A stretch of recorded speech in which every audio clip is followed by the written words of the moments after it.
All right, today we're jumping into one of the biggest questions humanity has ever asked. It's a mystery that has literally shaped civilizations, inspired incredible art, and guided billions of lives. Because today, we're asking the one question that lies at the heart of it all. So what's really waiting for us on the other side? For thousands of years, this question has echoed through temples, been whispered in prayers, and haunted our quietest moments. It's a universal mystery, and the answers, well, they're as diverse as we are. But here's the thing. The world's great faiths don't just offer up some vague theories. They give us something way more practical. Sacred maps. You know, these intricate, detailed guides for the soul's journey. So today, we're going to follow these maps and see exactly where they lead. Okay, so as we start to unfold these maps, the very first thing you notice is this huge fork in the road. It seems like most journeys follow one of two main paths, resurrection or reincarnation. And this is basically the first big choice that shapes the whole journey. Is life a single linear story with one final epic chapter? That's the idea behind resurrection, a one-time deal leading to an eternal destination. Or is it a cyclical journey, where the end of one story is just the beginning of the next? That's the path of reincarnation, what's known as samsara. And it's all powered by the law of karma. So let's take that first path, resurrection. In Islam, the soul first enters this intermediary realm called barzakh. It's kind of like a waiting room between death and the final judgment. For the righteous, what lies beyond that judgment is Jannah, an eternal paradise, described in the Quran as just this place of unimaginable peace and beauty, with lush gardens and flowing rivers. And you know, this belief brings so much comfort. Just listen to this story from Ahmed in Cairo. After losing his father, he found real solace in this promise. He says, "I feel he's at peace watching us." So for him, Jannah isn't just some abstract idea. It's a real place where his father's soul is at rest. And that faith, it completely transforms his grief. Okay, so that's one path. Now let's switch gears and check out that other major route. In Hinduism, the soul is caught in samsara, that endless cycle of rebirth we just talked about. But here, the goal isn't just to have a better rebirth, it's to get off the wheel entirely. This is called moksha. It's the ultimate liberation, where the soul is finally freed from the cycle and achieves this union with the divine absolute. And check this out. This journey is something the living are super involved in. Take Priya, a developer in Bangalore. She held a traditional Shraddha ceremony for her grandfather, with family joining it on Zoom from all over the world. As she puts it, it felt like connecting to him across worlds. We couldn't touch the fire, but we shared the prayer.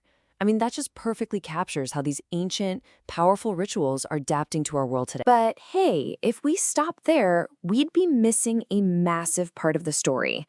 Beyond that main fork in the road, there are all these other maps that chart completely different territories. They focus less on a single final destination and more on things like continuity, harmony, and eternal growth. And wow, these other maps offer some truly fascinating ideas. Instead of one destination or a cycle you have to escape, they're often about harmony and progression. Like the Baha'i faith sees the soul on an infinite journey towards God, always learning, always growing. And in traditions like Confucianism and Shintoism, the focus is all about connection. Ancestors aren't just gone. They become spirits, or kami, who are still a vital part of the family and the natural world.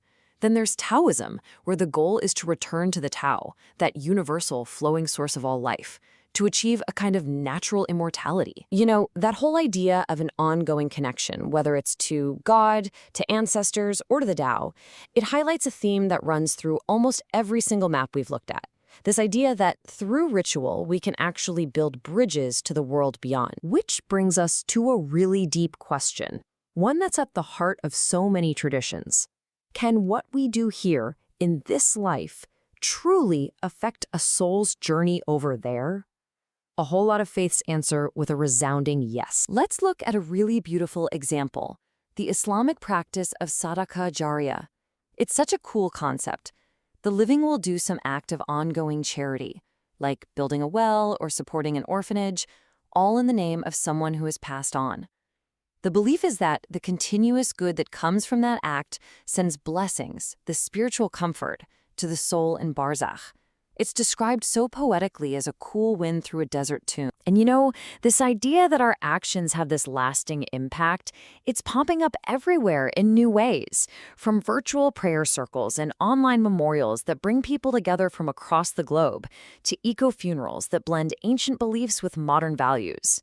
Tradition isn't fading away, it's evolving. Okay, so we've journeyed down all these different paths. What have we actually learned? Let's zoom out for a second and see if we can spot the patterns, the echoes that resonate across all these different maps. When you lay it all out like this, you can really see the incredible variety, right? All these different concepts, destinations, and factors. But hang on, look closer at that last column. See how often the idea of deeds or actions shows up? Yeah, despite all the differences on the surface, a much deeper pattern starts to emerge. So even with all these different destinations, these powerful, shared beliefs start to appear. Nearly every map agrees that the soul, in some form, endures. And because it endures, the living are never truly cut off from the dead. And our rituals, whether they're made of candle or chant or computer code, those are the bridges we build across that divide. But the biggest threat of all, it's that the quality of our life here, right now, is what shapes what comes next. And honestly, this might be the single most profound takeaway from our whole journey. It doesn't matter which map you follow, whether the path leads to heaven or nirvana or a return to the source. They all point back to the exact same truth.